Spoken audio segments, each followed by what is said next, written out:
এটা ছিটে রুটি বলে। আমি মানে ভিডিওতে দেখেছিলাম। দেখার পর নিজে চেষ্টা করলাম যে একটু বানাবো। তো ১ম টা কিন্তু খুব সুন্দর হয়েছিল।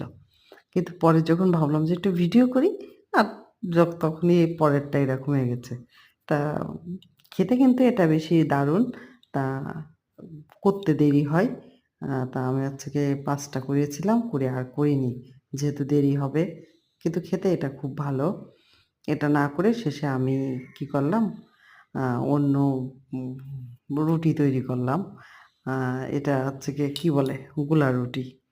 এই যে এর ভিতরে একটু কালো জিরে দিয়েছি আর একটু হচ্ছে গিয়ে লবণ দিয়েছি। এটাও কিন্তু খেতে খারাপ লাগে না। গরম, গরম আমার তো খুব ভালো লাগে। আপনাদের কেমন লাগে জানি না। আ যখন হালকা জ্বর-টর হয় একটু কালো জিরে দিয়ে এটা করলে মুখে স্বাদ আসে। ভালো থাকেন সবাই।